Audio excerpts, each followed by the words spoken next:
नमस्कार, मैं हूं नेहा श्रीवास्तव। बहुत स्वागत है आपका NH24/7 में और आप देख रहे हैं आधा दिन पूरी खबर। नमस्कार, मैं हूं आपके साथ अपूर्वा सिंह और इस बुलेटिन की शुरुआत मध्य प्रदेश की राजधानी भोपाल से आ रही एक बड़ी खबर के साथ करेंगे, जहां किसान आंदोलन उग्र हो चला है। किसानों ने बैरिकेड्स तोड़े हैं। नर्मदापुरम रोड पर किसानों का हंगामा, बैरिकेड तोड़ आगे निकले किसान सड़क पर लेट कर रहे हैं प्रदर्शन। मूंग की 100% सरकारी खरीदी की मांग। खाद्य वितरण प्रणाली में सुधार की भी मांग कर रहे हैं, तो सड़क पर लेट कर ये प्रदर्शन कर रहे हैं। मूंग की 100% सरकारी खरीदी की मांग ये किसान कर रहे हैं। खाद्य वितरण प्रणाली में सुधार की मांग भी कर रहे हैं। भोपाल से खबर है, जहां किसान आंदोलन आपको बता दें उग्र हो चुका है। किसानों ने बैरिकेड तोड़े हैं अपने प्रदर्शन के दौरान। नर्मदापुरम रोड पर किसानों का यहाँ जोरदार हंगामा देखने को मिल रहा है।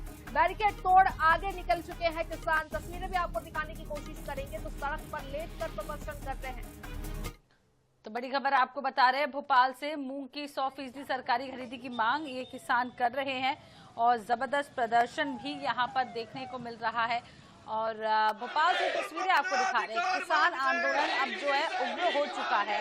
नर्मदापुरम रोड पर किसानों का हंगामा।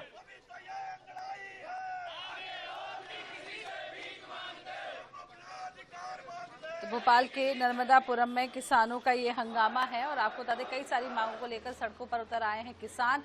धरना प्रदर्शन कर रहे हैं, बैरिकेड लगाकर फिलहाल किसानों को रोका गया है।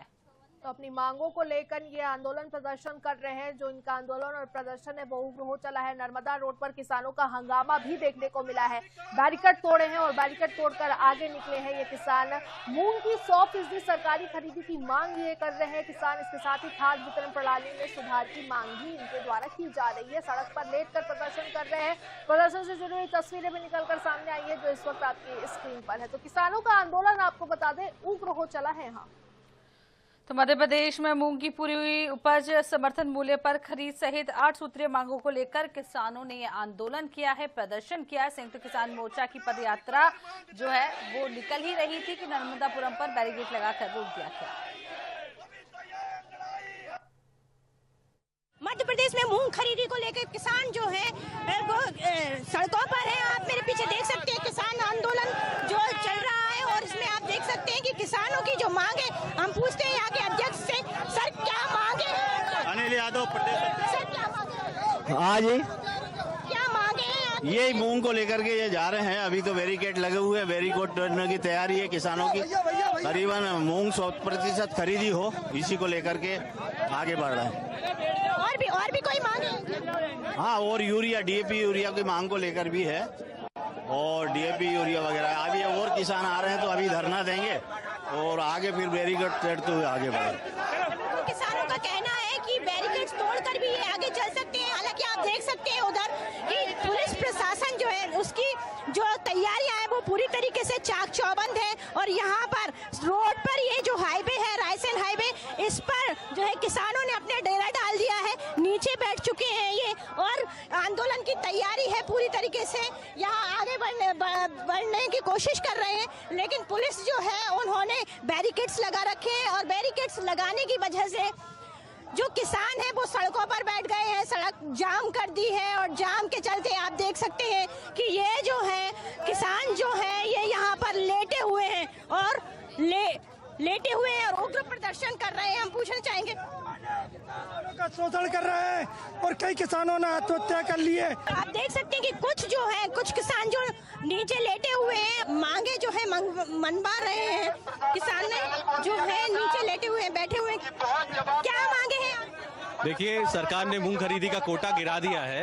हमारी मांग है कि 100% मूंग खरीदी जाए। सरकार ने पूर्व में भी गेहूं खरीदी का कोटा घटाया, 104 लाख मेट्रिक टन खरीदा, 340 लाख मेट्रिक टन उत्पादन हुआ, 20 लाख मेट्रिक टन मूंग का उत्पादन हुआ है। सरकार केवल 25% मूंग खरीद रही है, वो भी 1.25 कुंटल एक एकड़ में। ऐसे कैसे काम चलेगा? और अभी केवल 36,000 खरीदा, यानी 0.1%। ऐसे कैसे काम चलेगा? किसान की मांग पूरी करो, उसके बच्चों की फीस कैसे भरी जाएगी? जो सरकार है वो पूरी खरीदी करे, तभी एक आंदोलन समाप्त होगा, नहीं तो इसी तरह उग्र चलता रहेगा। कैमरा पर्सन मनीष के साथ स्वाति शर्मा, INS न्यूज भोपाल। चलिए अगली खबर का रुख करते हैं। सावन माह की शुरुआत से पहले CM विष्णुदेव साय ने अपने परिवार के साथ कबीरधाम जिले के विश्व प्रसिद्ध मंदिर भोरमदेव में पूजा अर्चना की। जहां उन्होंने भगवान भोरमदेव की विधि विधान से पूजा अर्चना करते हुए प्रदेशवासियों की सुख समृद्धि और खुशहाली की कामना की। मुख्यमंत्री के साथ पंडरिया विधायक भावना बोहरा भी मौजूद रही।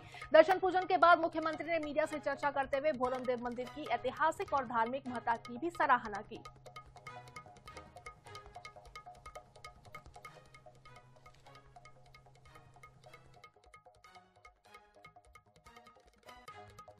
बाबा भोरमदेव के दरबार में हम सब परिवार पहुंचे हैं और साथ में हमारे विधायक महोदया श्रीमती भावना बोहरा, हमारे जिला भाजपा के अध्यक्ष, हमारे संगठन के लोग, सभी लोगों की उपस्थिति में केरल के पंडितों द्वारा बाबा भोरमदेव की विधिवत पूजा अर्चना की गई है और छत्तीसगढ़ की खुशहाली की कामना किए हैं। छत्तीसगढ़ में खुशहाली हो, छत्तीसगढ़ में सुख समृद्धि हो। इधर सरकार मेडिकल कॉलेजों की संख्या बढ़ाकर छत्तीसगढ़ को मेडिकल शिक्षा का नया केंद्र बना रही है। लेकिन जब हमने मौजूदा मेडिकल कॉलेजों की पड़ताल की तो तस्वीर कुछ और ही मिली। कहीं प्रोफेसर नहीं तो कहीं एसोसिएट प्रोफेसर की कमी है, तो कहीं सीनियर रेजिडेंट के भरोसे पूरी पढ़ाई चल रही है। ऐसे में सबसे बड़ा सवाल अब यही है कि नए कॉलेज खुलेंगे लेकिन पढ़ाएगा कौन? देखिए हमारी खास रिपोर्ट।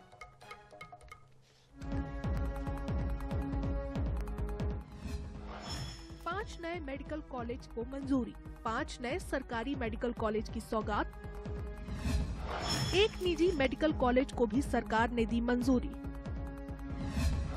राज्य में एमबीबीएस की मौजूदा सीटों में 250 नई सीटें जुड़ी। छत्तीसगढ़ में 900 से ज्यादा फैकल्टी पद खाली, 121 प्रोफेसर के पद रिक्त, 200 से ज्यादा एसोसिएट प्रोफेसर के पद भी खाली, 600 से ज्यादा असिस्टेंट प्रोफेसर, सीनियर रेजिडेंट की कमी। सबसे बड़ी चिंता ये है कि सरकार जिन डॉक्टरों को प्रमोशन देकर नए मेडिकल कॉलेजों में भेज रही है, उनमें भी कई डॉक्टर नई पोस्टिंग स्वीकार नहीं कर रहे। 4 डॉक्टर तय समय में ज्वाइन नहीं हुए, जबकि 1 डॉक्टर ने प्रमोशन लेने के बजाय स्वैच्छिक सेवानिवृत्त यानी वीआरएस के लिए आवेदन कर दिया। वहीं पिछले 2 वर्षों में करीब 70 संविदा डॉक्टर सरकारी मेडिकल कॉलेज छोड़कर निजी संस्थानों में चले गए। देखिए 250 नए डॉक्टर बनाने का मौका छत्तीसगढ़ को मिलेगा, लेकिन इसमें बहुत आशंका है और चिकित्सा शिक्षक भी इस बात की आशंका को बढ़ा रहे हैं कि जिस प्रकार की क्वालिटी ऑफ मेडिकल एजुकेशन सरकारी मेडिकल कॉलेज में अभी मिल रही है, उसमें हम बहुत अच्छी क्वालिटी के डॉक्टर्स नहीं बना पा रहे हैं। जिस प्रकार चिकित्सा शिक्षकों की कमी है, हॉस्टल नहीं है, पर्याप्त मरीजों की संख्या नहीं है, वहाँ पर उपकरण नहीं है, तो उससे लगता है कि हम जिस प्रकार के छत्तीसगढ़ की जनता के लिए सेवा करने के लिए डॉक्टर्स चाहते हैं, उसमें करीब करीब अधपक्के डॉक्टर हम निकाल रहे हैं। वहीं बात राजधानी रायपुर के मेडिकल कॉलेज की करें तो रायपुर के मेडिकल कॉलेज में भी फैकल्टी की कमी एमबीबीएस के छात्रों को सता रही है। बीते दिनों रायपुर मेडिकल कॉलेज के 21 प्रोफेसरों का प्रमोशन हुआ, वहीं 17 प्रोफेसरों का ट्रांसफर अन्य जिलों में कर दिया गया। पर ऐसा लगता है कि शासन 17 पदों पर नई फैकल्टी की नियुक्ति करना भूल गया है। आलम यह है कि वर्तमान में एमबीबीएस डॉक्टरों को ही एचओडी बनाकर एमबीबीएस की पढ़ाई कराई जा रही है, जिसे अब राज्य के अन्य मेडिकल कॉलेजों जैसे बिलासपुर, जगदलपुर, राजनांदगांव, रायगढ़, कोरबा और अंबिकापुर जैसे सरकारी मेडिकल कॉलेज की स्थिति का अनुमान लगाया जा सकता है। जो पुराने जो मेडिकल कॉलेज हैं जो ऑलरेडी चल रहे थे, वहाँ से जो संचालित मेडिकल कॉलेज है वहाँ से फैकल्टी को निकाल के नए मेडिकल कॉलेज में भेजना, ये गलत, बहुत बड़ा गलत डिसीजन है। देखिए, अगर कोई मेडिकल कॉलेज संचालित हो रही है, उनके नाम पे जो है ऑलरेडी उन बच्चों पीजी सीट आती है, क्योंकि प्रोफेसर है, असिस्टेंट प्रोफेसर है, उनके जहाँ पे उनके बच्चे सीट आई हुई है जो पीजी कर रहे हैं। अब आप उन प्रोफेसर को निकाल के नए मेडिकल कॉलेज भेज रहे हैं, तो जो बच्चे भर्ती हो चुके हैं उनका क्या और उनके फ्यूचर का क्या?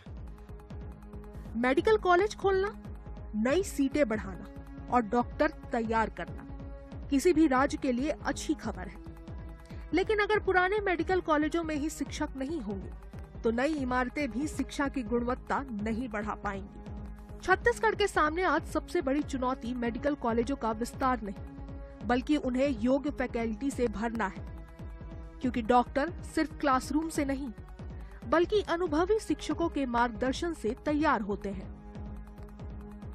INH न्यूज के लिए सुधीर वर्मा की रिपोर्ट।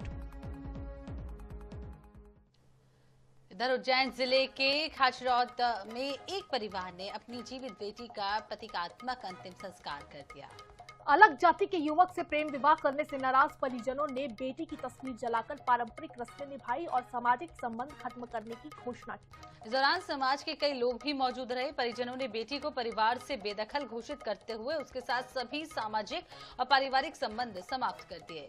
युवती के पिता और दोनों भाइयों ने बताया कि उन्होंने बेटी को समझाने के लिए कई बार प्रयास किए। मामला पुलिस थाने तक भी पहुंचा, जहां युवती ने अपने माता पिता और भाइयों तक को पहचानने से इनकार कर दिया, जिससे उन्हें गहरा मानसिक आघात पहुंचा है।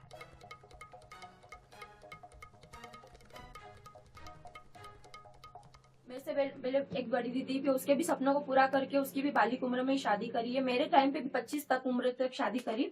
सब लोगों का यही कहना था कि समय पे शादी कर दो नहीं तो चली जाएगी, पर मैंने अपने माँ बाप की इज्जत को अपने घर तक ही रखा, सीमित रखा। छोटी उम्र की है, कम उम्र की है, ना समझ है, मैच्योर नहीं है। उसकी गलती को मैंने घर पे सब समझाया है। मैंने उसको पहले जो गलतियाँ करी थी उसने, पर कल उसने एक इतना बड़ा कदम उठा लिया था कि उसके पापा, मैं, बच्चे सारे उसके पैर में पड़ गए, लेकिन उसने हमको पहचानने से इनकार कर दिया। तो जब उसने हमको पहचानने से, आज मेरी 18 साल की मेहनत उसने एक 5 मिनट में पानी फेर दिया उसने, तो फिर वो मेरी नजर से बिल्कुल उतर गई। बुलेटिन में आगे बढ़ते हैं तो बलरामपुर जिले में वाड्रफ नगर और कुसमी की शासकीय अंग्रेजी शराब दुकानों में आबकारी ऑडिट के दौरान 17 लाख रुपए से अधिक का गबन पकड़ा गया है, जिसमें वाड्रफ नगर दुकान में 7.59 लाख और कुसमी दुकान में 9.96 लाख रुपए की राशि कम पाई गई है। खुलासे के बाद आबकारी विभाग ने दोनों शराब दुकानों के सुपरवाइजरों के विरुद्ध एफआईआर दर्ज कर ली है। दोनों सुपरवाइजर पुलिस गिरफ्त से बाहर हैं। वहीं विभाग की माने तो प्लेसमेंट एजेंसी से गबन की गई राशि की भरपाई की जाएगी। दरअसल मई और जून महीने के ऑडिट में कुसमी शराब दुकान से 9,64,000, वाड्रफ नगर शराब दुकान से 7,59,000 के गबन का खुलासा हुआ है।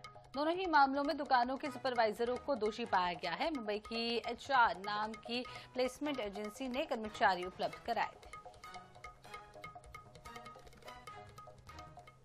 सुपरवाइजर थे, चीफ सेल्समैन, उनके द्वारा जो स्टॉक रजिस्टर है उसको मैनिपुलेट करके ये घटती की गई और फिर उनके द्वारा वो मतलब भाग गए। जो भी जानकारी उस संबंध में मांगी जा रही है हम उसे उपलब्ध करा रहे हैं। अगर उसमें और किसी की संलिप्तता आगे चल के जांच में सामने आती है तो उनके खिलाफ भी कार्रवाई की जाएगी। इधर इंदौर की तेजाजी नगर थाना पुलिस ने एक तस्कर को गिरफ्तार कर लिया है। पुलिस ने आरोपी के कब्जे से 502 ग्राम अवैध चरस जब्त की है। इसके साथ ही तस्करी में इस्तेमाल की जा रही मोटरसाइकिल को भी जब्त कर लिया गया है। पुलिस टीम क्षेत्र में सघन वाहन और संदिग्ध व्यक्तियों की चेकिंग कर रही थी। इसी दौरान हनुमान काकड़ वन मंडल गेट के सामने बाईपास सर्विस रोड पर एक संदिग्ध व्यक्ति बाइक सहित खड़ा दिखाई दिया। पुलिस वाहन को देखकर उसने मौके से भागने की कोशिश भी की, जिसके बाद पुलिस टीम ने तत्परता दिखाते हुए और पूरे सूझबूझ के साथ घेराबंदी कर उसे पकड़ लिया। आरोपी देवास से चरस लाकर इंदौर में सप्लाई करता था।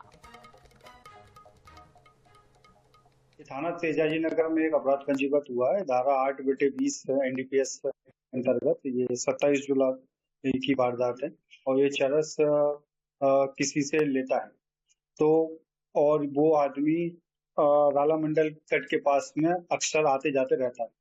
तो पुलिस ने इस सूचना के आधार पर उस को घेराबंदी करके राला मंडल तट के पास मैं बाइक के पकड़ा था। अगली खबर भी इंदौर से ही, जहां के बाणगंगा थाना पुलिस ने अवैध हथियार रखने वाले एक युवक को गिरफ्तार किया है। पुलिस ने आरोपी के पास से एक देसी कट्टा और एक जिंदा कारतूस भी बरामद किया है। आरोपी के खिलाफ आर्म्स एक्ट के तहत कई धारा में मामला दर्ज कर लिया गया है। तो आरोपी क्षेत्र में हथियार लहराकर लोगों को डराने धमकाने का प्रयास कर रहा था। मुखबिर से सूचना मिली कि भगत सिंह उद्यान के पास एक युवक देसी कट्टा लेकर घूम रहा है और लोगों में दहशत फैला रहा है। पुलिस की टीम ने घेराबंदी कर युवक को पकड़ लिया। पूछताछ में आरोपी की पहचान समी निवासी वाणगंगा इंदौर के रूप में हुई है। दिनांक 26 जुलाई को थाना वाणगंगा क्षेत्र में मुखबिर सूचना आई थी कि भगत सिंह उद्यान के आसपास एक व्यक्ति देसी कट्टा लेकर के आसपास लोगों को डरा धमका रहा है। उसी उपक्रम में थाना बाणगंगा के द्वारा तत्काल एक टीम का गठन किया गया और घेराबंदी करके उक्त युवक को पकड़ा गया, जिसका नाम समीर पिता विनोद मौर्य, उम्र 20 साल है। तो उसके पास से हमने एक देसी कट्टा और एक जिंदा कारतूस बरामद किया है। तो हथियार लहराने वाला बदमाश गिरफ्तार हुआ है। इंदौर के बाणगंगा थाना पुलिस ने आरोपी को पकड़ा है और देसी कट्टा और जिंदा कारतूस भी इस आरोपी से बरामद किए गए हैं। आर्म्स एक्ट की धारा में हालांकि मामला दर्ज कर लिया गया, प्रकरण दर्ज हो चुका है। हथियार लहराने वाला बदमाश इंदौर के बाणगंगा थाना क्षेत्र से गिरफ्तार हुआ है।